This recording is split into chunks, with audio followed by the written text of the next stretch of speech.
She's my pet female drag racer. You don't want to race her either. You don't want to race her either. I hear that. That's right. We all lost her at one time. But it's amazing to be in the town where, I don't know, it seems like there's so many car enthusiasts in this town. Well, like Corey just knows every one of them, but we went around and saw some neat garages and cars today.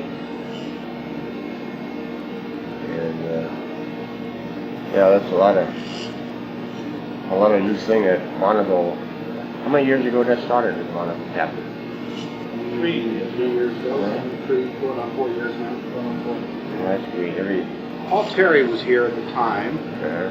and Paul was one of the founders of our Bonneville Chapter. Where did he move to? Moved to Oklahoma, Oklahoma City. And now it looks like he'd be maybe getting another transfer to Georgia. Further away, yeah. Yeah. But closer to you. Yeah. And he can get to the regional meet out there. He manages to get all the regional meets regardless of city. I wonder, I don't think any of you people ever been to the Cypress Gardens, have you? I have a couple of times. Yeah. Remember I saw you down there one time at the hotel. I recognized you in the car on the freeway or the highway on the way up there. Coming in there. I was driving rental. That's a good meet. And the politics, they push it down from a regional to a chapter meet this year. That was in '92 when your Corvette was brand new. Yeah. Well, this year was a chapter meet, so everybody came out to a meeting out here. And I guess they give them a regional status for next year now. Again. Be a lot more cars coming that way. But that's if anybody ever gets a chance, keep down how nice it is. That's a great tropical paradise. swap meet is unbelievable too. Yeah. Everything you need. Bob, you told a story about driving a 66 kind of a prototype car across country. I guess transporting it from the Milford Proving Grounds to the Desert Proving Grounds in Mason. Now that was an LAD8 engine equipped. Yeah, one early. I guess it hadn't even been released for production yet. But I had a 66 car, I guess. The years kind of run together. Yeah, I think it was a 66 car. October 66. Uh-huh. The coupe or a roadster? Coupe. Well, we had to get out to the Desert Proving Ground, and one thing you couldn't run much in Milford on the high-speed stuff in the winter because you never know when's going to snow and stuff. It's too cold anyway. So I made up to 3 trips a year out to Phoenix from the Proving Ground. They were really neat. A lot of times you drive the test cars out there. Sometimes the cars were already there and then fly out. And then you pick up a company car at the airport. Now, did they ever equip any of those cars with headers, or was it always just the exhaust manifolds? Well, that car had the headers, and that's a very neat trick on that big racing headers, you know. I guess the flange was that reverses the gas out, you know. It had a clamp on it on this particular car, or they did it on purpose that way.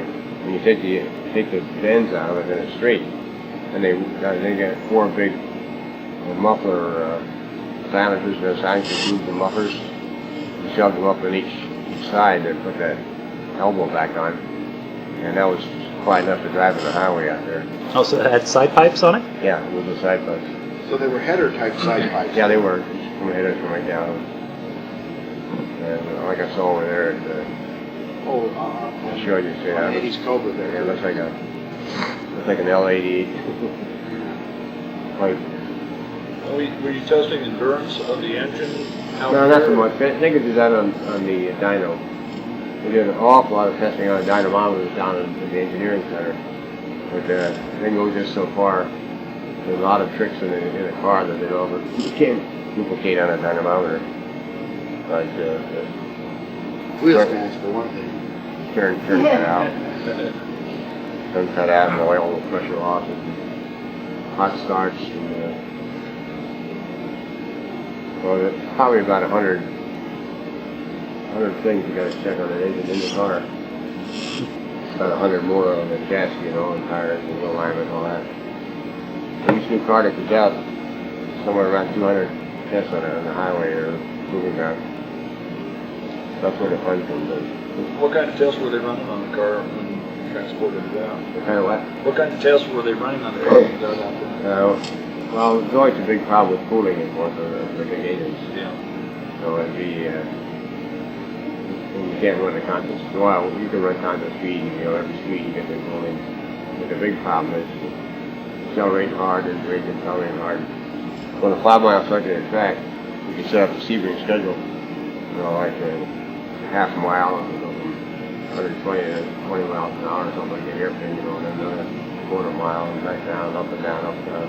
When you run that Sebring schedule on the circuit track, then you get some cooling problems there, maybe oil pressure loss and hard braking, whatever happens. And of course, testing the brakes was one of my favorite tests. Well, if you ever feel like it or not, but you like to accelerate the car, but really they decelerate. So it's just about much fun today. Yeah. Especially when you're coming in the corner, you know, left 120, you quarter down there about 100 yards down, pull down to 30 miles an hour. Or that decelerates, it's just so neat. Now, did you have much to do with the disc brake development? Yeah, I was well, the development engineer on that. Now, why did you use a 4-piston caliper rather than a single-piston floating caliper or something? Was that technology, or that this idea didn't No, it's occur better. to you? Or Four pistons are better. in what respect? Much better balance. Huh. Trying to slide this thing across. Uh-huh. Jordan, even if it maybe worked out to be the same, I just theoretically didn't seem as good. You know? So then he figured that one pin in the middle is right for passenger car use, but wasn't quite stable enough, you know, for the really heavy-duty racing. So he put the 2 pins in on the optional brakes. Then all the work with the different pad materials and cooling. Got all the Kelsey Hayes worked with us just night and day on that thing for 2 years. Got it all ready, all the drawings made and everything ready. And then they had to put it up for bids, right? Different vendors. Nelco wanted the business. We all used Kelsey Hayes on it. We got the business. The Zora knew what they were going to do, you know. As soon as they got settled in, then they're going to start jacking up the price of the parts. So as long as he was there, well, he battled them every year with management. Keep that price down. It was kind of a dirty trick on Chelsea. They paid him for all the engineering time and everything. We had engineers there all the time with this, and they were quite disappointed. Now, on the brake discs themselves, did you do any experimenting with those as far as thickness or diameter? Yeah. Or did you have a pretty well set idea? Yeah, well, they couldn't go too big on those 58 wheels. And we did a lot of work on the vending. I don't know if it was that or not, but really disc brakes and tires for us. And also for the SS, first transport. Curling loaded shoe and air only about half-inch wide and solid. So I had a Sebring test, I didn't do much of that, so I just really went back to Detroit and got the all Wider bend. Wider. Bigger heat sink. Helps you with some, and then he put the fans inside, then the alternators and all the ductwork and everything, put that air in there. And how about spindles and wheel bearings and rear axles and axle bearings? Did you do a lot of experimenting with those for combination? They think something's going to work, and then you get in really heavy, hard competition with extreme cornering. See, they run all the cars at the proving ground on the 25,000 miles durability test. Every new car, new engine, everything. Continues running on all different ones, Corvettes and everything. That's a fairly mild test. They can make sure that the fuel pump lasts that long, and they don't fail by measuring the wear. They're extending it for 100,000 miles. And after that test is done every year, a great big area weight. You've got all these tables on every car, the body here, every car completely assemble all the parts. not only GM cars, but the Fords and the Chryslers and everything. So I think they can measure that all up. 25,000 miles durability over the Belgian box and everything. They're going to go through the bathtub. Over the years, what would you estimate all the technology that you discovered out on the test tracks? What percentage of that technology was found to be economically feasible to put into a production truck? Yeah, well, a lot of it wasn't feasible. There's a good example. So Zora's famous mid-engine Corvette, and boy, management just kept showing them over and over that all that rear transactions and everything. It's just too expensive now. So he talked to none of that with saving the front engine. Because 97 made a step in the right direction, pulling transmission back to the rear end. It's pretty balanced car. Now on Serve 2, that was built by Chevrolet Engineering, and that was downtown Detroit, is that? Oh yeah, that's the main shop. Yeah, Warren Avenue in Warren, Michigan, GM Tech Center. Starling's right across the road from it. So between Starling and Chevrolet Engineering, and research and development, all the way, they just all hand in glove. Managed to get the stuff built. The main shop where they build the bodies to all is Chevrolet Engineering. And Starling, they can make a clay mock-up and paint that mother, but it's like a car, it's beautiful, and everybody can stand around and look at it. Tell us about your garage at the Proving Ground. Yeah, luckily, Zora got a little more influence than they appointed me as a Proving Ground high performance tester. And management didn't want it mixed up with the regular cars. And GM wasn't supposed to be doing any high performance stuff. So I got one nice little garage first up there by the other buildings. And then that got too small, so they gave us just about, it was 3 big doors like that, and this great big areaway is telling me about, enormous. And they plywooded the walls around, and we had all our race cars and the mechanics in there. And these doors faced the main gate. So I was telling Corey one afternoon, it was a little hot, so we left the doors open. And there's all this sort of all these special painted up SCCA cars. There's 2 or 3 of them in there. And all us race mechanics, and in the gate from the director of the Proving Ground, and all these gooders from Washington, Major and all these high safety people, and they were trying to demonstrate how the Proving Ground promotes the safety, and where's the race garage staring in the face. So they told us to keep those doors closed, and after that. And there's one more story about that. Same thing, Zora had that serve out there about 60 or 61 of the grounds, testing it on a skid pad. It was a small skid pad, and maybe about 100 yards across, and it just had the bank up on the side like a saucer.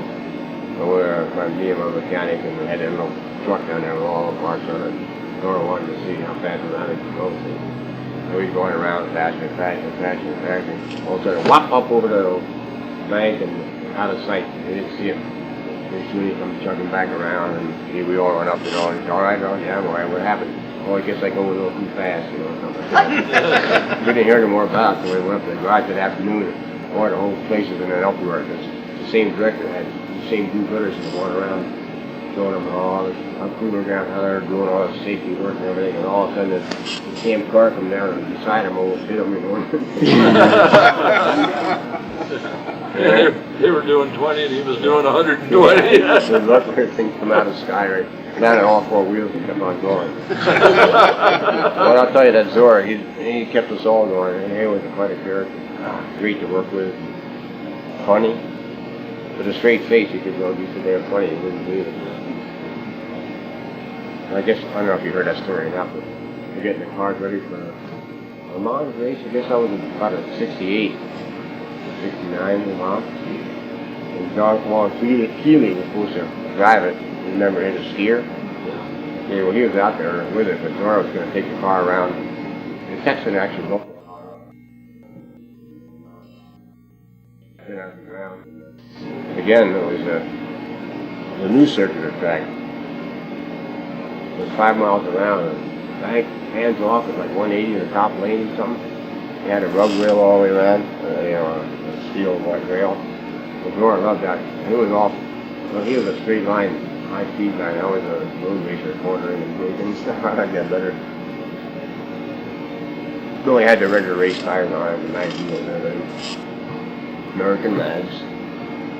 And incidentally, the stem come out of the rim in a radial direction, you know, the white part of the rim. That's part of the story. So where the guys, you know, they put the air the tires and all, but checking them smart, you know, by the putting the bobcats on, right? So he's out there running 170, 180, maybe 190. All of a sudden, see a great big white trail of smoke alongside the car. He was rubbing the rub rail with it. And luckily, he didn't come right in. Well, luckily, he wouldn't hurt. He come right back in. We asked him, "What's the matter?" He don't know. He said, "Just lost control." We walked around and looked, and a couple of tires were down, about 10 pounds there. Parts and rope. That's what he got out says. He hit that profile shape on the 68, but then he looked at the car, you know, and it just completely destroyed in the front and rear, but the profile part what he was saying, because I guess profile saved me that time. So what happened to the car? Well, we probably finally figured out. Damn stems this way, and the valve stems in there, right? So it's high enough centrifugal force, push the damn valve stem down, the air out of tires. Triggered the shredder valve and Yeah, went down, let the air out. Those doors on the phone ran away, the American mag and all of them, and they took them damn, and now they come out of the side and they drop center part, you know. Little things like that you learn, right? Learn the hard way. It's funny you're talking about rub rails. You know, the guys that are go out every day and run the speeds that you guys do, you call them rub rails. Yeah. You know, the guys that used to race, like I used to race, we call them crash walls. Hey, you hope you can rub them when you come back off. Yeah, we're testing a little bit more than rubbing them. What cars were you testing that this occurred with? Obviously a 68 or newer car. You did what? What car was this? Was this in a 68 or newer? Yeah, well, the new one with a coke bottle shape, you know, Yeah. you look down on it. That was a 68. I'm not sure when that went over to Le Mans, what race it was.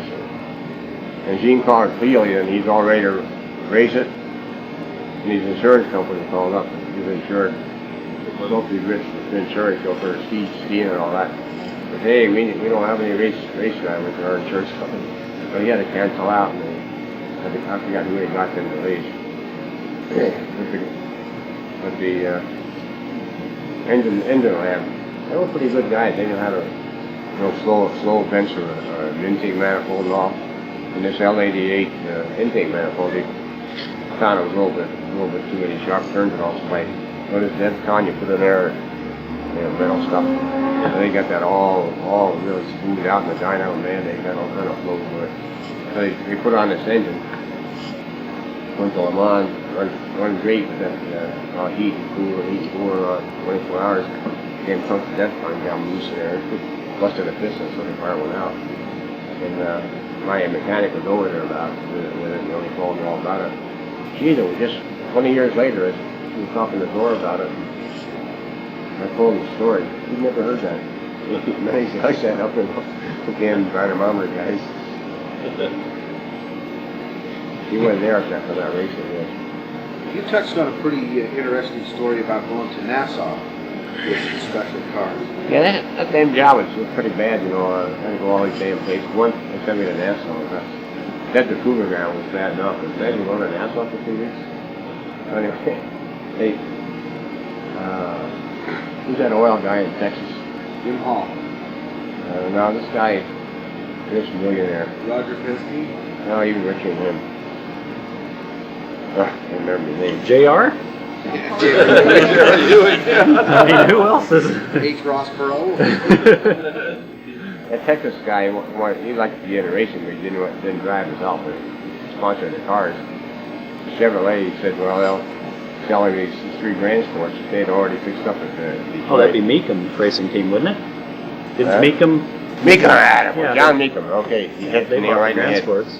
And John Meekum was rich enough to he had the Lola and a couple other cars too beside his 3 transports down there, so that's a little bit of a project, you know, financially to truck these cars over there, but the cars were pretty well set up. In fact, just about 100% set up in the engineering. I think he shipped them on a transport right down to Miami. And so I followed them down to the car, make sure they got there all right. Unloaded them, and what's that Miami dealer's name? Handled all the race stuff there before. Harry Man or something like that. Anyway, the one Chevrolet dealer. Unloaded the cars, and they had to get them to the boat dock, right? So what's the quickest way to get in there? Drive right straight through the city of Miami. I drove one, and a couple of mechanics drove the other. A few cars, the rush hour traffic through downtown Miami. I don't know how we didn't get stopped against all the cops who still having their coffee and donuts. 3 grand sports down 3 there. grand sports downtown Miami. Downtown, right, Cool. right to the dock, you know, and then I stayed around there till they wouldn't let us drive on the boat, so it's not a union shed, and that's naughty. Anyway, the union guys drove them on. And then we flew over to meet the boat. Yeah, so come off the boat, and I guess Harold Shelby and a couple guys, Ford guys, were all there watching these damn things. Sure, lightweight cars coming off that boat here, they were going to clean up and all the covers and stuff. They were quite put out about that, so they drove them. Al Meekham's guys took over there, and they drove them out to the airport, and they started running them. Right away, the axle burned out. What the hell is that in the axle? We find out that they put brand new axles in them up there in Detroit. No braking or nothing on them. So they put a new axle in that one, and I had an unpleasant job driving early in the morning on the highway to break them in, you know, a couple 100 miles, dodging alligators or going up to the Ouellette. Real unpleasant. Yeah, the new airport up there was International Airport, and we raced on the old airport. And the new airport, beautiful road going up there, but no planes scheduled for a few hours with any cars. Man, back and forth. Got broke these damn axles in. And I think they put the axle coolers on the back and it was there. That's all. Do you remember what engines those cars had at that time? Were they those aluminum? Yeah, they're 377 aluminum with Weber carburetors, cylinder. Cross ran. And the damn intakes were on the sides coming in. And they had turn cut out on them. I tell Corey, Dr. Dick Townsend was one of the guys who was the driver. Boy, he was my hero. I love that guy. My favorite driver. So I'd driven the cars. I knew they had turn cut out. The damn Webers. Their Webers were slanted, right? You told me Debbie was your favorite race car driver now. No, this is a guy. This is a male.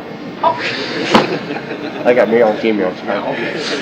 But by being tilted so they go right in the heads, you know. Geez, the ones that tilted this way, man, if you're going around a corner, the flow was terrible. The turn cut out was terrible in the Webers. I didn't have time to work on it or nothing, so Dick Thompson go out practicing. And he come back in and said, geez, how's the turn cut out? He said, oh, I worked that out real neat. Come in the corner and get that far way through the corner and stand on it. And, there's not much power there. And you come out and flare it out while you pick it up, and just be beautiful. About the time it straightened out, it was power was back. Cleared out. Instead of waiting till you got all the way around and step on it, power right through the turn, but it wouldn't put out much power when we straightened out. That's the kind of stuff. Race driving that way all the way through anyway. Just tremendous amount of ingenuity, and they just learn things, do things so much faster than the engineers that had, out there, and they got to do everything the right way and the long way around. Did you get a chance much to test fuel injection on the 377s? Really, it was the same. It was the same. See what I'm telling you about this flow bench? You got different displacement or different manifolds. Every job you put on the flow bench, and they flow it through and put the gas there. They don't burn it, but they got gas analyzers and every cylinder, quantum switcher, and optimum. You have to change the nozzle. So it's all flow bench. So you take a 283 or 227 or anything and put on a 377 or 454, whatever. It's got to be flowed first. So you guys will do it. By not the try method. You can probably hit a pair of the flows. Do a lot better than a flow bench. They got them out in California a lot. Both Canada's guys. I probably got one flow bench in Salt Lake City. Now you started for GM at Pontiac first? No, GM in general. Proving Grounds run by the old corporation, General Motors operation. I just came in and worked at the Proving Ground in 49 for a couple of years. And what kind of stuff did you do there? One neat thing was we paved that track at 37.5 degrees. That's even steeper in Daytona. And I had to design steamrollers, with the winches on them, and had a truck running around here with wheels on the side, hitting up against the curb they put in. So you actually built the track? Well, it was already there, but it was cement. It was all cracked up. I don't know how they ever, by hand, I guess 50 years before, but it had to be paved. We had to build all this equipment to pave this damn 37-degree banking. Not only the paving machine, too, had to be held up, plus the steamrollers and everything. This damn truck with a Buick Dynaflow on it, run a winch, and I had a torque meter on there, and saw how much it was. Stuff you get into, huh? Well, that was paving a track, that was fun. But then another good job was the water leak test. I built a big bathtub. It's about 200 feet long, about 4 inches, or about any amount of water you want to put in it. Just sail through this thing, just check these cars for water leak. It's just one of the many tests I was telling you about, these 200 altogether. And then you started working for Chevrolet in 50? Well, no. And let's see what happened. There was an opening over in Pontiac, and I drove my Houdiac over there, see? Had the Hudson with a Pontiac engine in it. So I out front, and I pulled up there, and the chief and assistant chief engineer was going to talk to me. And I raised the hood and showing some of the guys the beautiful installation of the Pontiac engine there, so Hudson, That kind of appealed to me, anybody's interested like that, do that kind of stuff. So I got to work in development engineer over there at the Pontiac. And lo and behold, it's about that time, see, that was about 55. No, less than that, earlier than that. About 52, they were starting to think about this fabulous V8 engine they're going to build, what, 55? So they thought, it's a good idea, everybody, Chevrolet's racing and all this before the ban. Well, we get a race department going. Well, they got me assigned to racing activities. We started putting with a prototype V8s in the cars and taking them to the grounds and everything. It was all stock cars, of course, no, didn't have any sports cars. And then we needed a garage in Indianapolis, so we got a hold of Lou Moore and hired Lou Moore as a manager for this race shop in Indianapolis. And his nephew was there with him, too. Then we started going down there with the cars, and this is way before the 55s were even announced. The spring and summer, and they were checking the cars over and putting, kind of rolled on that. And we had a pretty nice shop there. And the first race, I don't know why it was so long, but the first race I remember was at Daytona Beach. The 55, 54. 54 was when we were working on cars. And 55 we started racing them. And, that was pretty good. We had quite a few good drivers driving for us and working on Indianapolis. We went down there in 55. Boy, I couldn't hardly keep thinking about the Pontiac. The Corvettes were down there. I'd seen them in the Proving Ground first one. That's 53s, all with Zora. Zora was there with the 54. Maury Rose was always driving around. God, I work with those guys someday. Go down there at Daytona, man. I'm down on the beach watching them run those 55s and there when John Pitt kind of engine block and stuff, and was trying to get traction and stuff. How'd that do there? It was quite a time. So they had snow tires on. We measured the standing strong on the sand. Snow tires helped a lot, and the engine block in the trunk though. They found that. Well, the track wasn't completely paved, was it, in 55? Moved to down at Daytona? Yeah. No, it wasn't. Right on the beach. It's on the beach, yeah. Yeah. And they had a road behind the sand dunes, and they come around on the beach again. And the worst thing was the damn hull of the car, your windshield gets sandblasted. Couldn't see it. Ingenuity. The guy put about six pieces of Mylar on there, and had a little string tape each one in the corner. You get going along and get too bad, you pull one string and feel that problem. Can't believe the stuff that you learn racing. These guys do. On the old sand. So Had to keep out of the water. The closer you run into the water, the better, the faster it was. Back more, I'd say.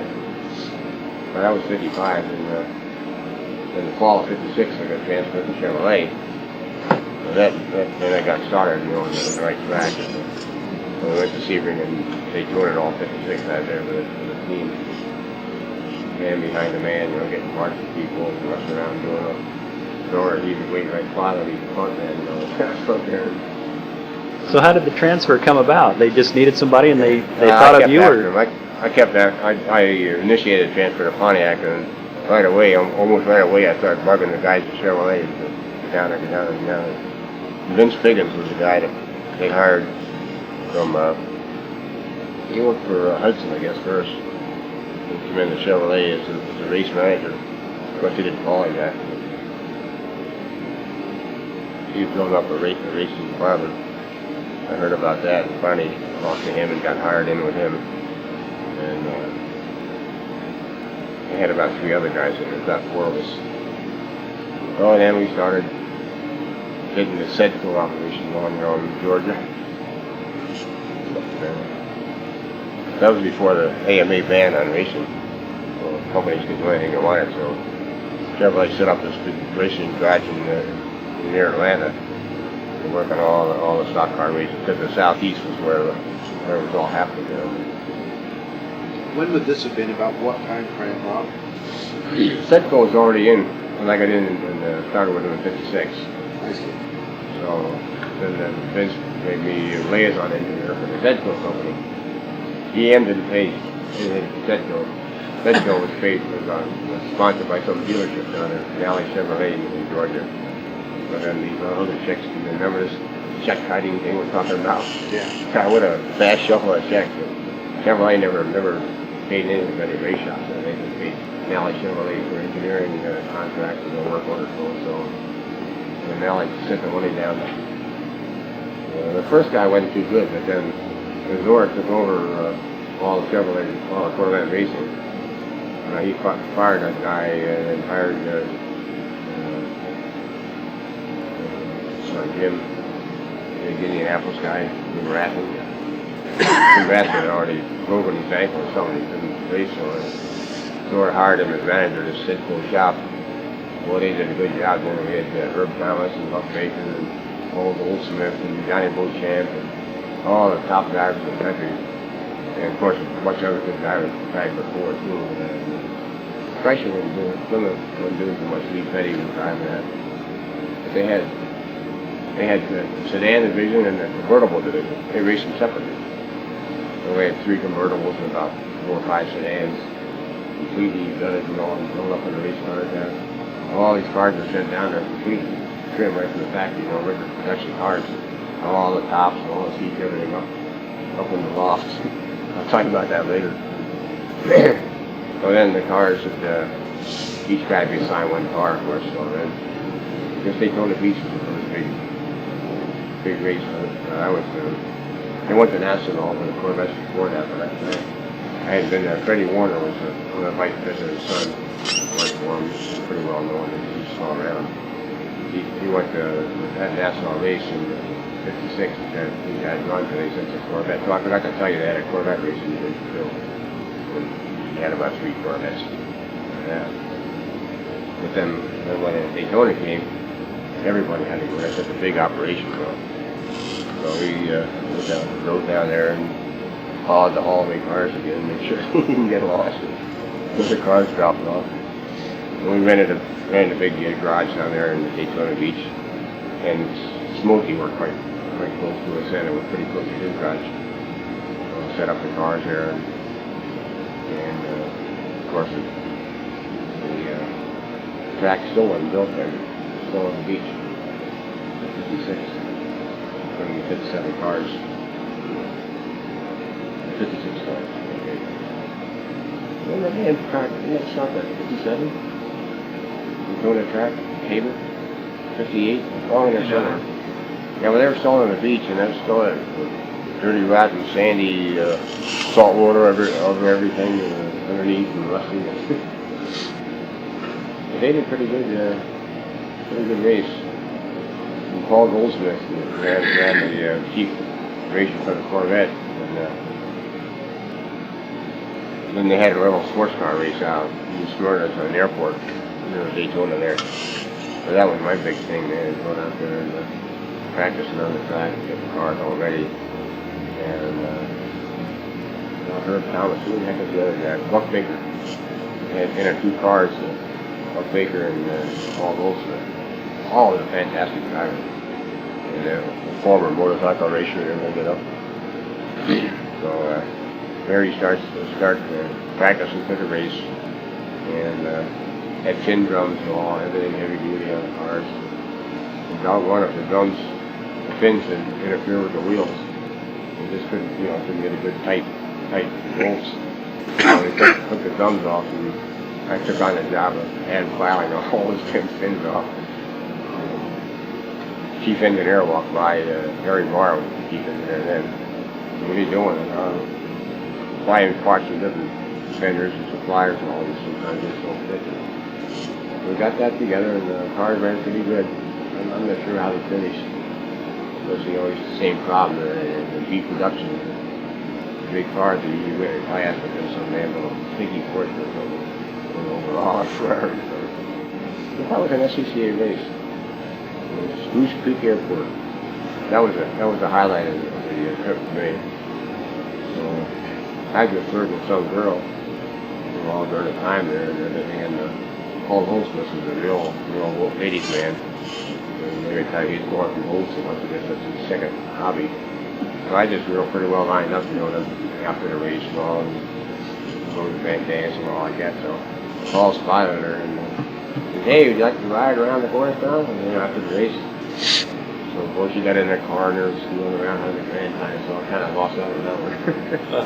Since she went with Paul. Well, he got back home and a couple more races. Sebring, which was great, 56. And let's see. Then we went in the 57 program. Again with Setco and 57 cars, all on the beach, and the same sports car racing with the Corvette. And then we went to Sebring in March of 57, when the SS race car was there and everything. And all the banjo and all, they were going to make a big showing. And the car, unfortunately, didn't have enough development miles on it to really work it out, so the SS went out pretty fast. And other cars finished first in class, the ninth overall, which was pretty damn good. And right after that, about March, the government told the automobile manufacturers that if they didn't start controlling their all this hot rod stuff and killing all these people with these fast cars, they're going to have to just flat pass laws against this thing. And the guys like Nader and all were down there egging them on. So the AMA, the American Automobile Manufacturers Association, that was also now known as the AMA ban on racing. They got together and said they'll do it themselves, and the police themselves. So management said, in all good faith, senior management said no more racing. Scrap all the Grand Sport, scrap the SS and everything. And they thought it was all home, but they didn't realize all this under the table stuff and how devious, the Duntov and people like that were. But boy, it just got to be just one big under the table deal. Yeah.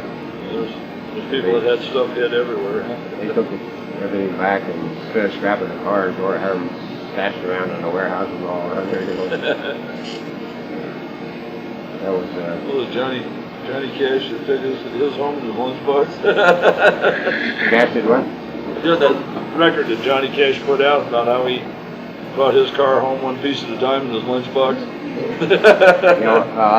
That's a good thing up there in the plant.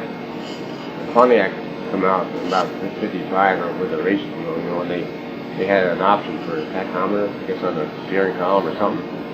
So they bought 500 tachs or something, and they started putting them on the cars and all, and I could build about 20, 30 cars are out of stock. Yeah, so So they fit in the lunchbox. Yeah. anything the guys wanted. Yeah, this guy wanted the racing camshaft. So he had it stuck away, ready to try to sneak out somehow. And when all of a sudden it was a big rainy day, and the guys had the habit of running out to the car with newspapers over their head or boxes or something. This guy put the camshaft up on the box over his head, running out past the guard and leave, into the car. Like the camshaft out that way. Well, you can't believe the stuff that went out of those plants. Oh, yeah. Well, like that one guy was saying, they gave the engine tech session, was saying he had 6 or 8 ZR1 motors stashed away for himself. Mm-hmm. Yeah, I do. And like Corey's favorite story about me is this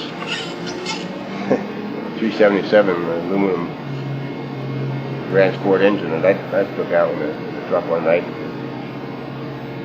Took it home, put it in my garage like a sap, just leaving it there. We went to Florida for vacation. Come back and it was gone.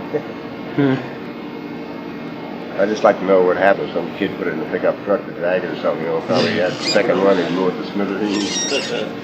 Now, tell us about your car ended up with a prototype injected 283? Yeah, that was fuel injection was coming out in 57. So they were actually out in production. With the stuff I got was all the test stuff that they'd had to scrap anyway. And it was a lot of it's even better than production. Yeah. So I took that home, and how do you get something like that home? Well, they were real lax in those days, proving ground especially. And, It's different than working the assembly line. Yeah. We were big shots. We were salaried engineers, and all that kind of nonsense. Union guys, you probably check them pretty close. We all had company cars. So I'd just go to truck group and trade the guy a Corvette for a truck and get the engine home. That was an easy trade to make, wasn't it? Yeah, they were always anxious to do that. All that G's and A's. When I first got there in 49, 50, well, we up to about 55. Everything that had to be scrapped, they took it down to had a little scrap yard down the hill away from the buildings. Then once a month or so, they'd have a scrap dealer come in. But everything that went down there was supposed to be damaged, like that GR1 car. Yes. But they do things like a differential. They just take a sledgehammer, break the case, and throw it down there. Well, hell, the whole thing's good except for the case, or maybe it's the end cover or something. Take all that stuff over, all these parts. Just take a truck and go down there and weigh the truck in with the plant protection guys. When you go down there and come back and get weighed again, and pay 5 cents a pound or something For scrap metal. all these goodies. Nice. Yeah, this one I had so much stuff. When I moved to Florida, I took 9 carloads down to Dennis Tracy Performance parts up in Michigan. Mm-hmm. And he gave me about 5 cents on the dollar for all that stuff. So I had to get rid of it because I went to Florida on my boat. See, yeah, moved the sink. What I should have done was rented one of these warehouses up there for a year or so until I got situated, and then went back and got it all. Got all the parts. You can't believe it. Yeah, things are a lot tighter now than they were. So did you actually fish your stuff out of the scrap pile? Yeah, I went down there about every week, and I'd see what's there and how big a truck I needed. And, Yeah. Now wheels, they wouldn't bother banging the wheels and stuff, but they got 8-inch wheels down there that we tested. And of course, when I took stuff down there, I put it in a certain pile. So you could find it later. Yeah, Huh. it's a lot of fun. Now, what year did you say was the last year Chevy really participated hard in Sebring? The factory participated in 57. These 3 cars plus 2 independents. That was the last race that Chevrolet was ever allowed to enter anything in. Anyway connected with them. But from then on, Penske, 98 and all these guys had to buy the cars, and we just learned about the check kiting scheme the other night. Some dealer would have to send a check for the car, and then a few days later, GM would send him a check for the same amount, work order number so-and-so for engineering and development test. Really a lot of hanky-panky going on. Yeah. More than I even realized at the time. I went to a lot of races from then on, and stay right in the pits with the guys and see what they needed and figure out something. And get back Monday morning and get stuff changed around, something special machined up. The old UPS stuff, I could ship stuff direct. I don't know how I use that. Kind of, well, it said engineering parts, down Yankee or something, ship it out. Millions and millions of dollars. You don't think it pays off? The old motto, win on Sunday, sell on Monday. Man, when that V8 came out, 55, no holding back. I had the pleasure of going to a 40th anniversary of the small block Chevy. Put on my Performance, Performance Parts or something, association, all old strands and Nazi angles, all this. About 500 companies that manufacture parts for shipment at small block. And they were all at this big convention in Columbus, Ohio. December of 95, I guess it was. That's the last time I saw Zora there. And they had all the engineers that worked on the car. Beautiful exhibition and presentation and honorary, all man. And they had all the performance. It's a regular performance convention.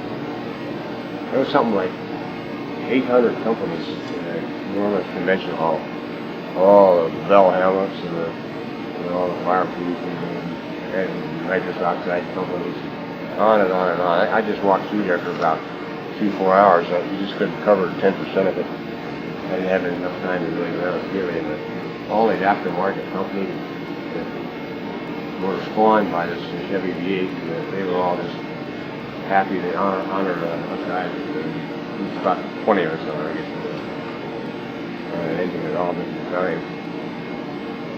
Did you only drive Corvettes, or did you drive other performance cars like Z28s or anything like that? Being at the program, I wasn't just Corvette. I was a high performance development. The garage I had. So anything really that the ordinary, the union drivers couldn't handle, and the regular stuff, we'd get it. Yeah, we worked. The big police car was a big thing too. Police car package. Yeah. We had to put out a big engine and all kind of good handling stuff, and super sport tires, and all. So police were good. Did you ever get to do any racing yourself? Well, I was so anxious to get to racing, and I was in the 50. As soon as I got in the Corvette 56, and I said, man, I got to get a car myself. Because we had all these beautiful ideas, and it's fun to race a car, and also an SEC racing competition. Which, when you're racing for a worker, we're going alone on the track, Yeah. Well, that's great. That's Sebring, man. Great place. And 2 weeks of Sebring in December '62, I ran equivalent of 3 12-hour races. They run about 1,500 miles a race, 1,400, and then about 4,000 some miles in 2 weeks. But then I kept looking around and looking for kids, and I found the '54 Corvette in the junkyard. And that damn guy that owned that must have had a brother-in-law was in the church or something. They totaled the car. Wow. The right front was kind of crinkled in the back, the fender, a little bit of damage in the left front. The grill and headlights, everything was good on it. And the air was in his junkyard. Beautiful car. And the guy wanted, I don't know, $1,000 for it or something. I said, well, I don't want that stupid snowball in the car ride.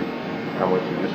Well, he was tickled to death because that's their main income is, the engine and transmission stuff. So he gave it to him $600. Got about 4,000 miles on it. So then we towed that home. Had to have an engine real quick. The quickest way was to go down to the Chevrolet dealer and find an old truck engine that the dealer had there for about $40 or something. Had already snaggled the transmission with 4 speed out.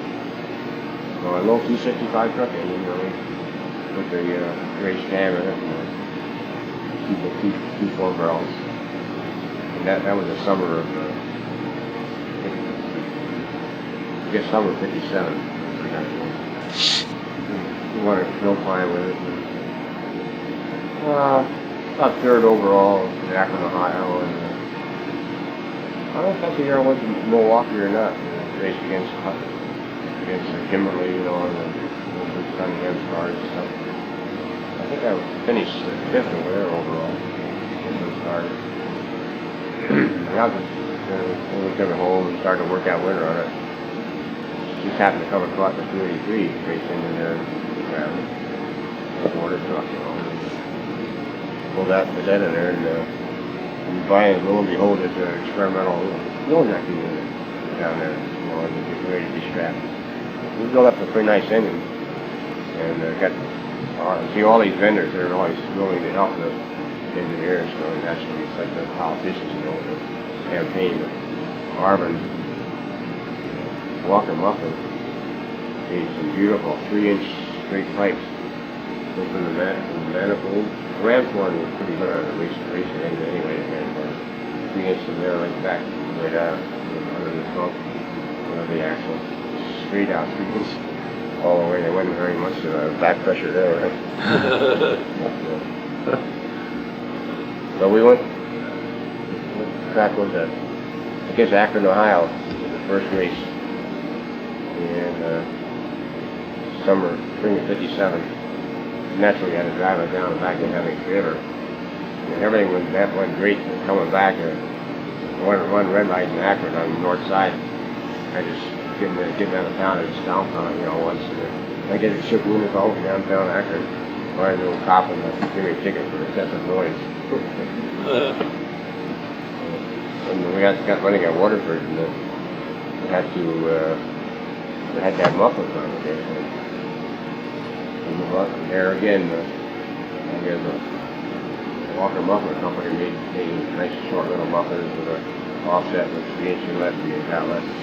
They just clamped them to the back and actually stuck out behind the car. And it got by, it had that decibel meter there at the Waterford and stuff. They have a subdivision matter and all about that racetrack in their backyard. It got by, but all the cars had the fastest noise test there. When we get on the airport races, someone just take them off. And then I built this real cincy looking roll bar hand welded back alley drive. So about the second year, then Harlan hospital bent out a 3-inch pipe, beautiful bends on it. That was the new roll bar. And I got the pictures of it on that. And it looked a lot better. Moved to the frame. In the garage, the car just got better and better, and more things, and lighter and lighter. And I've told these fellows there to tell you about the SEC has got the spare tire, right? The 54 had a plywood cover with little holes so you can pick it up and take the bolt out. So I took the spare out, took an old tire, and just cut a section out of the package at the bottom of that hole. Tight and opened up the truck lid wall, got the spare in there. They weren't inspecting too close, by the way. Stick the finger in and feel the tire. Close enough. Put the battery in the trunk and everything back beside. So that car was a lot lighter when I raced it now. When Bill Randolph out there bought it, well, he put it back. all the windshields and all the grill and seats and are you going already? Okay, it's his kid. Okay, I'd like to come see you. Come out to Bloomington or somewhere this summer. You do that? Come out with these guys. It could happen. Yeah, great run. So even though he feels real proud of that. What did you say that was? A 327 engine? No, this is still 283. That's the original block I had in it. And but he's got cool 4 barrels on it. Special cam drive, you know. He felt it probably ran more power than I had. It's probably right, but when you subtract that extra weight, I think the performance is pretty close to it. So he took me for a ride in it, and yeah, that thing marked out. Got a good exhaust system on it. Open exhaust. Dynaflow mufflers for that. What did the car weigh when you had it? I never weighed it. Oh. I would guess about 1,900 pounds, probably something like that. I think we pulled close to 1,000 pounds out of it. I mean, there wasn't a strap to trim or anything on there that wasn't necessary, you know. Holes all over. One kid was working with me. In fact, he got to be the director of the cooling ground, the desert cooling ground out there in Phoenix. The last few years, he retired a couple years ago, and I finally got to visit him. I'd forgotten about it. He said, one Saturday, spent all day Saturday out of that car with a 2-inch hole saw, rolling holes all through that frame. And I forgot to ask him if Bill had his holes were still in there. He didn't change frames, but it must be still in. He drilled about a gallon paint can full of wafers, you know. Yeah. Weighed about 6 pounds, like the whole day's work. Which car is that? Real. Your mule car? Yeah. Oh, my. Guys under there, and they signed him a job to drill him 2-inch holes all over that big box frame. Light it. Didn't light it much, he said, for all that work. Yeah, it'd be a lot of work. I got a call bill on that. They look under to keep his holes still there. But I'm glad that the guy found the car. It was sitting for about 25 years in a leaky shed up there in California. And people had stolen everything off and all the wheels, fuel injection, and heads and everything. Just there, Bob. You know how those Californians are. Yeah, probably Mexicans got in there. But he kept oiling up the engine and pumping it and all. And finally got it to move, and he took it apart and bored it out. And 60,000.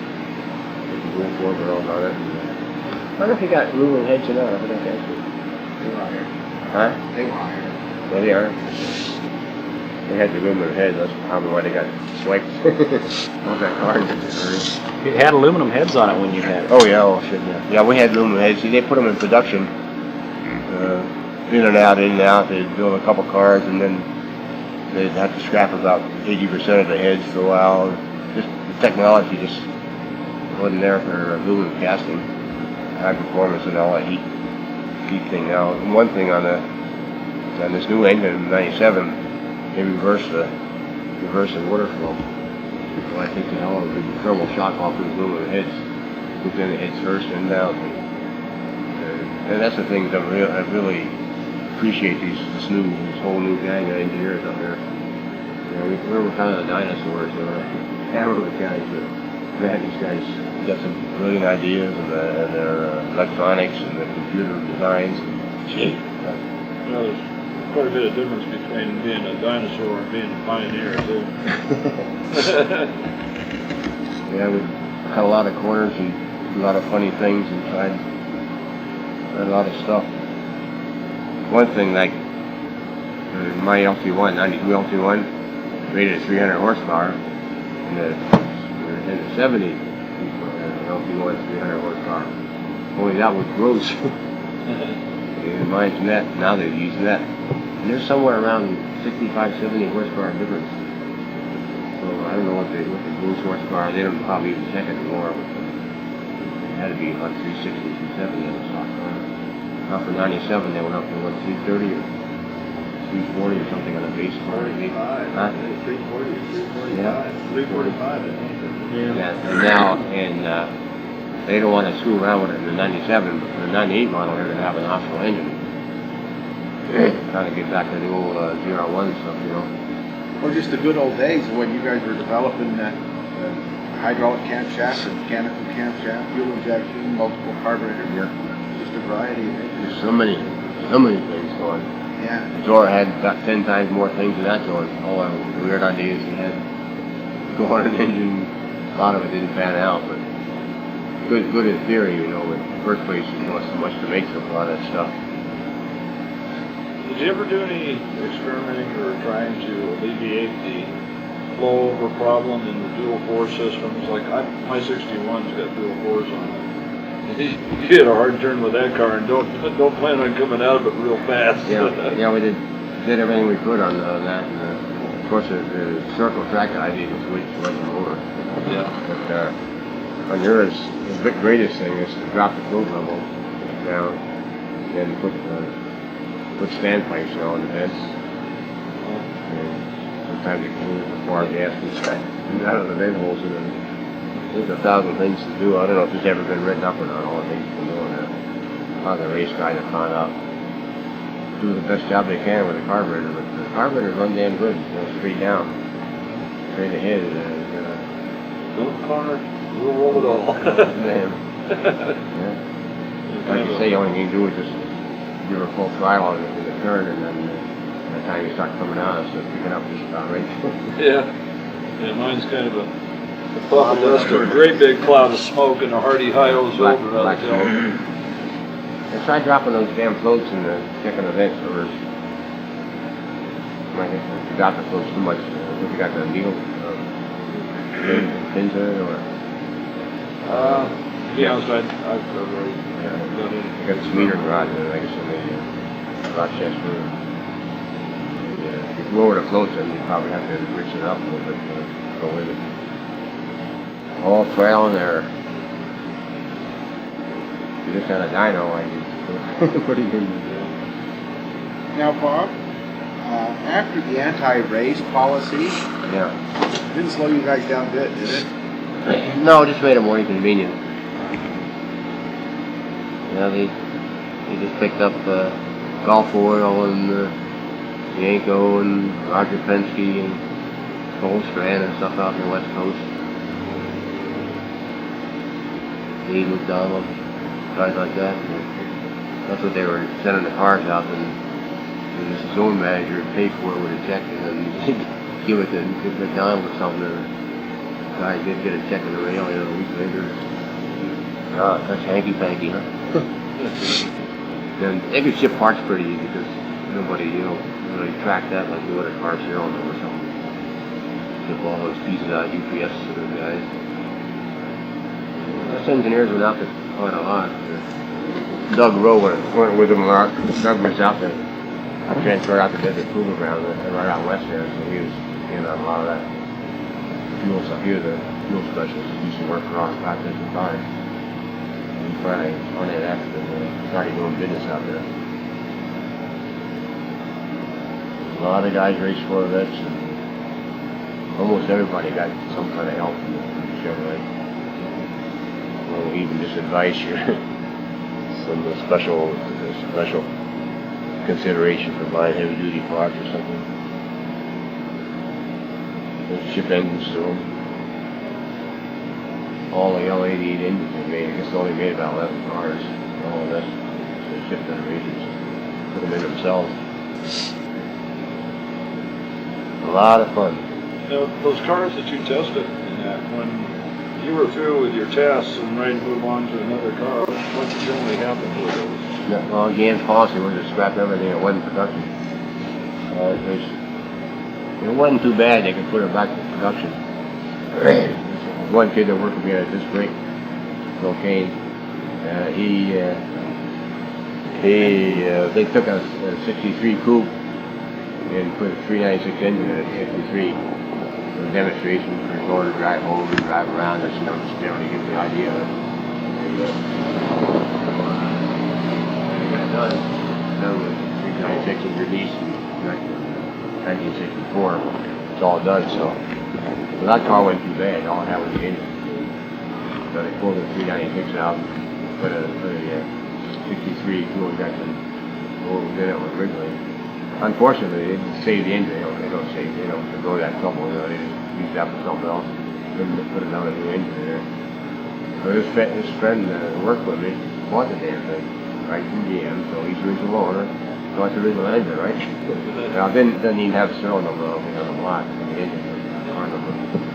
So he drove it, and then he went to Kelsey Hayes. So I lost track of him. And then about a couple of years ago, I found out where he lived. I called him, went down to see him in Detroit.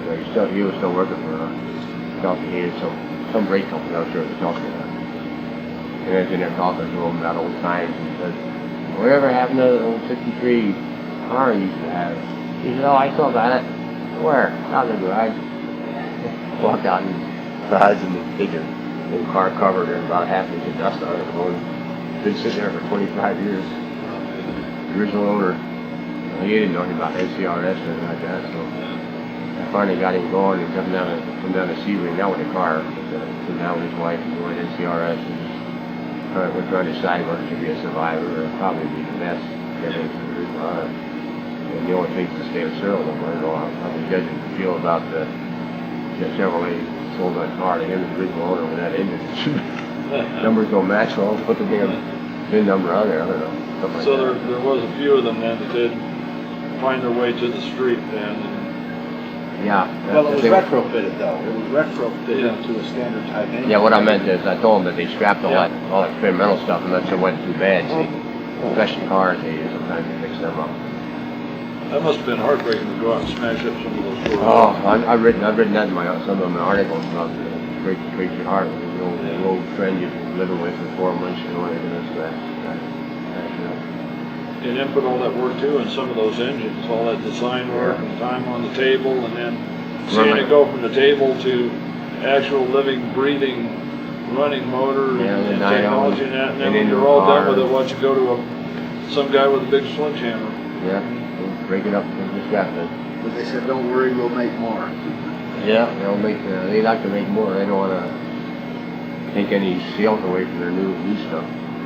Now, Ford wasn't quite so strict. A lot of the guys got off with the Shelby. They sold some of their experimental stuff to him. The Chrysler was the worst. Then these guys were buying show cars and everything. You know, they just motor around the cars and stuff like Chrysler. They were the worst. I mean, the best in the case, really.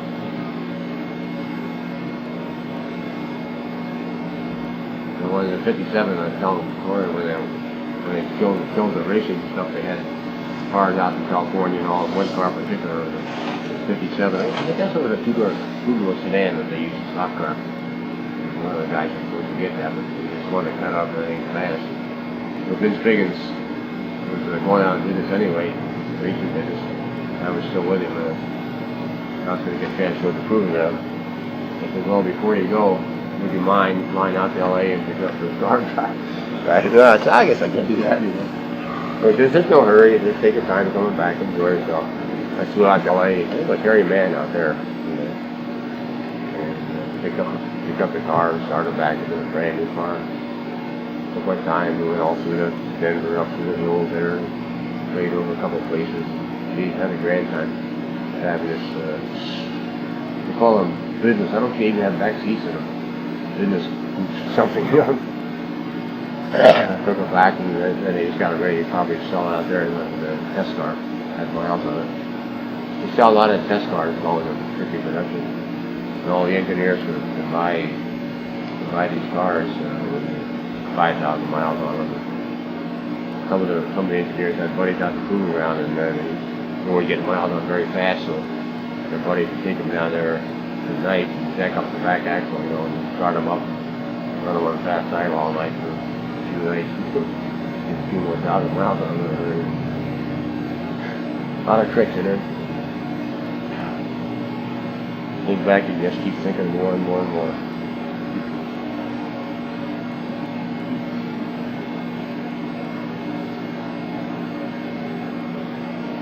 Who was that said somebody got a jet engine? Remember R-Fines and all those guys use a jet engine on some of these speed runs out there? They saw it in Bonneville. Jets, and this one guy got one and put it in, I guess, a pickup truck. He had so much back in it, he's going to go out and really have fun with it on the road, see. So we found a nice long, about 2 mile section of the road out down there in Arizona somewhere. And he pulled the old lever and popped that thing in there, and he went up to about 240 miles an hour, I guess. And he tried to stop, and once he just wore the brakes out, the damn thing was still pulling. Had enough gas to run for 20 seconds or something.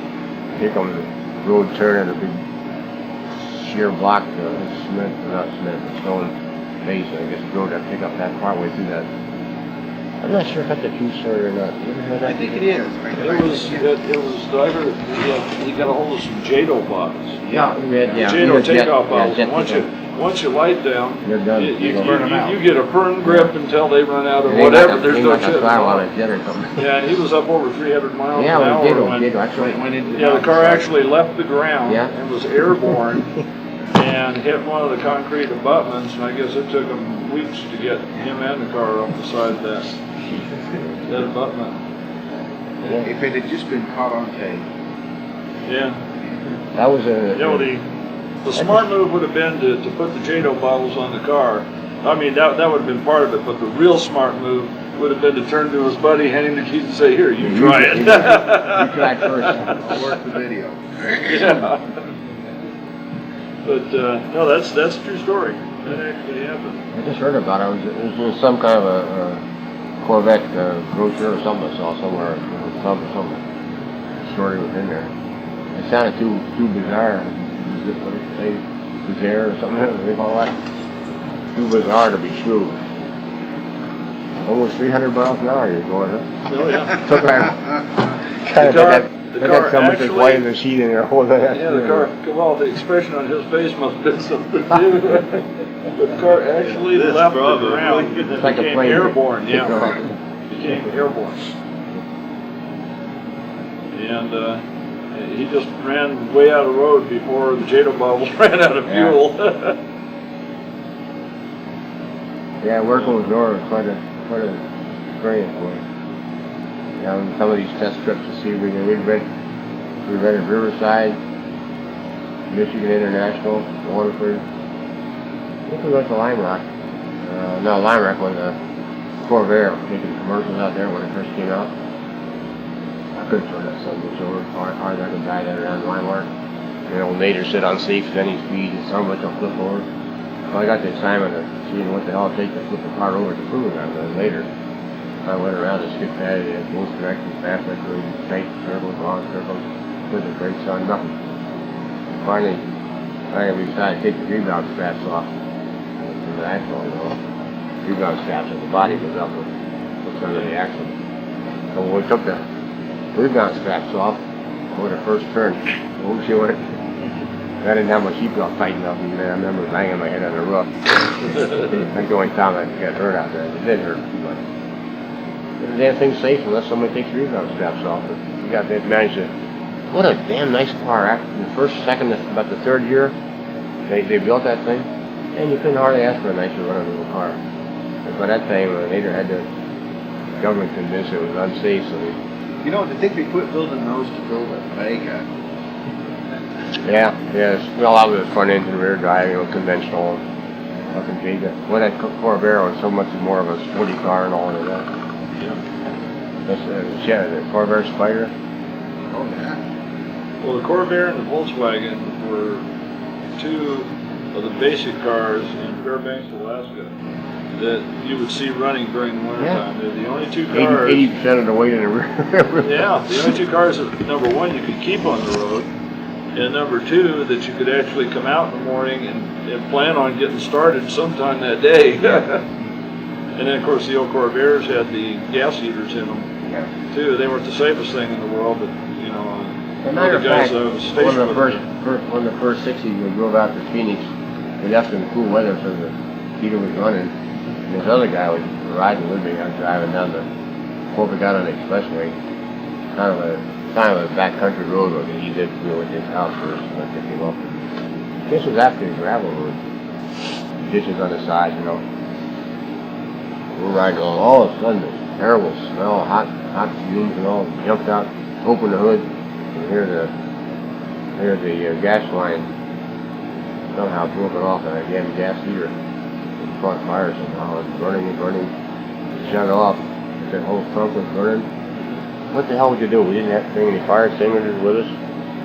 This is where quick thinking. I looked around, looked over the ditch, and it's full of wet weeds, you know. The arm was the wet weeds, and so much. It got fire out like that. Had a cold trip though. We didn't have to heat all day. those little heaters worked real well. We I had, just love learning and hearing stories and seeing guys with ingenuity, you know. And Duntov was a master. Man, he could figure way around problems and stuff so quick. Some guys just got the knack to organize their thoughts, creativity and stuff like that. Unique windshield wipers. Who was that telling me about the wipers and the strings?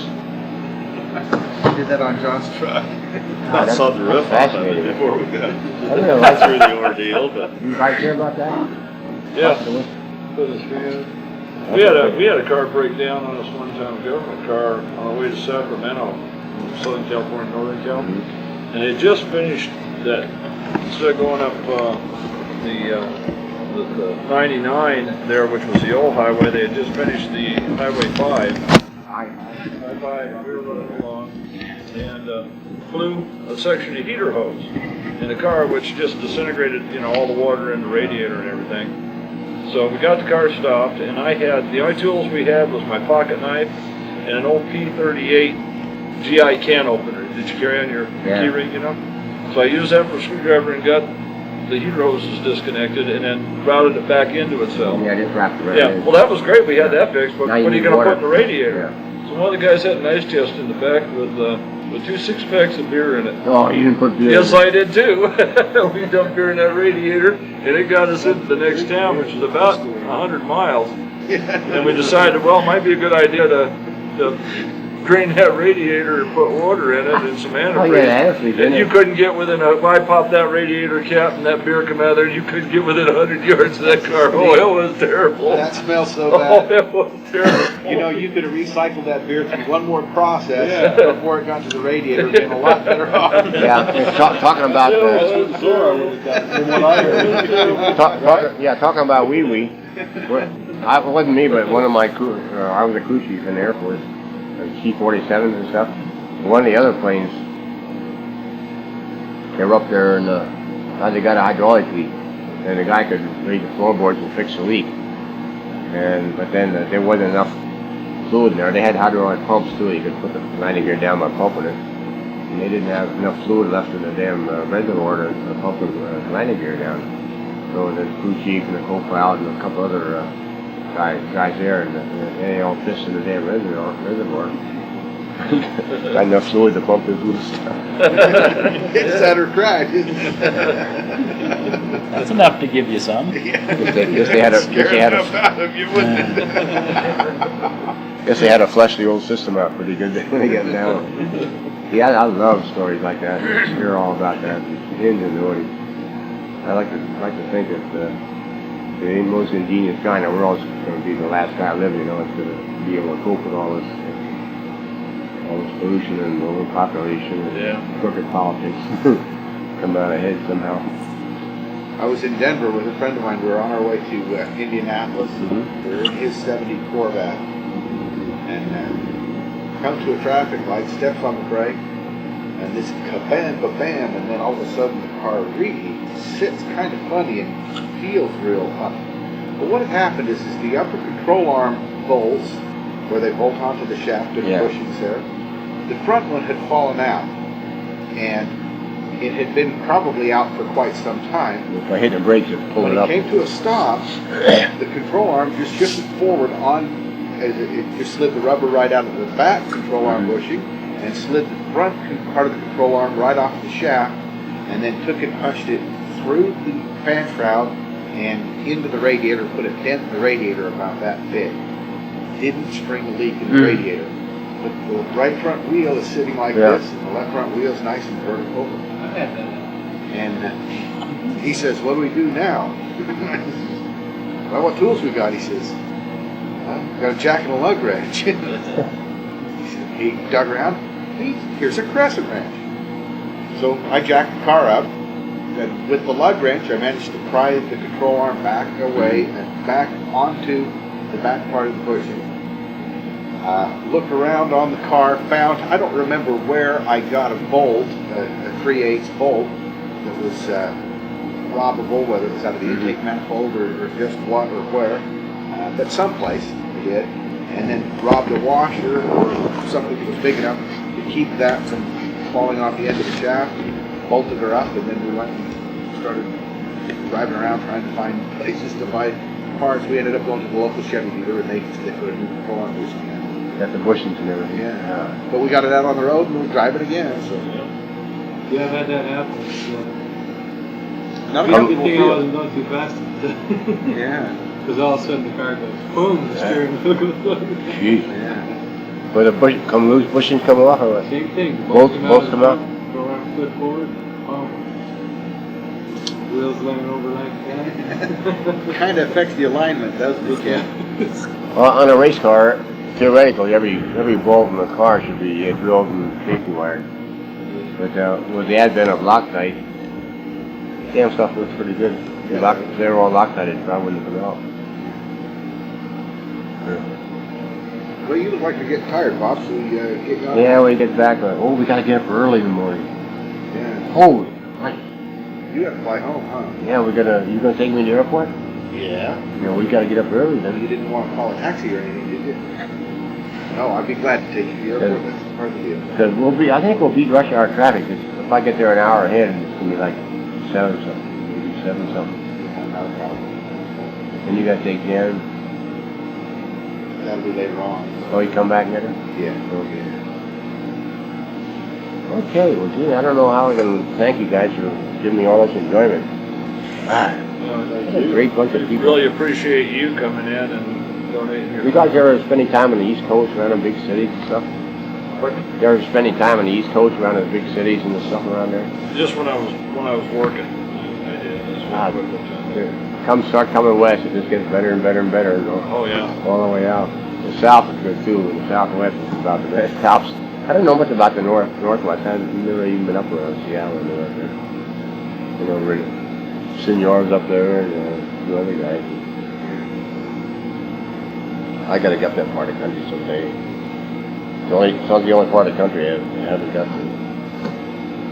I want to start making a cannonball runs around the country and get my stealth Corvette finished. See if you can get coast to coast without any tickets. I was thinking about this. First I was thinking about nitro, which is a damn good thing to put on a stealth car. But you know that the Zeno stuff that'd be great for one of them. If you don't figure out a way to shut it off when you get turned on. Well, if you're on the expressway and you're pretty good at it, you can get about 100 miles ahead of the cop and then go off interchanges. You know. Yeah. I believe you'd be ahead of the car. Oh, yeah. In fact, you'd probably have shit all over his windshield. Yeah, I can guarantee you would be. The best way to do that, just figure out a quick disconnect for the mounts. You know, light them, and then if you need to shut them off, just pull some kind of cord or something, Yeah. throw them puppies Yeah. off the car. I believe they pass You go your way, they're on their own, you I know? believe they're ahead of you. It was like one of these Star Wars things where they think about it. Yeah. Well, if any of you guys got any suggestions about myself Corvette I'm trying to build and design, let me know. I'm with a little trouble with this new league and technology, and one problem is the damn headlights. You gotta have them, keep them covered. Lights are the worst thing, and I won't have any chrome bumpers or anything for laser. But the radar is still tough. I got radar deflectors on it already, you know, behind the lights and by the radiators and burning, you know. And won't be anything but fiberglass in the front. The radiator's actually slanted up too, so it won't hurt. But there isn't really too much to reflect off the Corvette if you're really careful with the bumpers off that thing.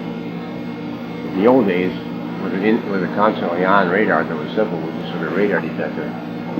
But boy, this instant on, it's real. Yeah, the unfortunate thing is now we're getting into that laser Yeah. detection, speed, almost making radar obsolete. Yeah, it's more accurate. Yeah, well, the only thing that's really holding a lot of that, thank goodness, holding a lot of the cows back is that radar shit's expensive. Well, really, it's not. They make so damn much money on these tickets. Yeah. Pay for the thing in about a month. You can't believe it. $1 billion that American motors are getting squilched out of every year illegally, because there's nothing at all wrong with going 75 miles an hour on the expressway. And they had like 65. The guys are out there just as fast as they can pull them in. And then the trucks are going by at 80, 85, but those poor guys are working that 10 quarters.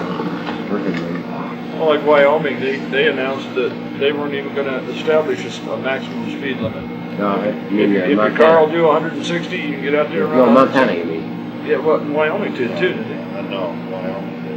No, Ask me, I Montana. can tell you. Okay, well, Montana. and then within 3 days after they announced that, I think just about every Corvette club in the United States had called up and wanted to hold their annual convention there. Yeah, I'd love to have a rally going through there. Oh, that'd be fun.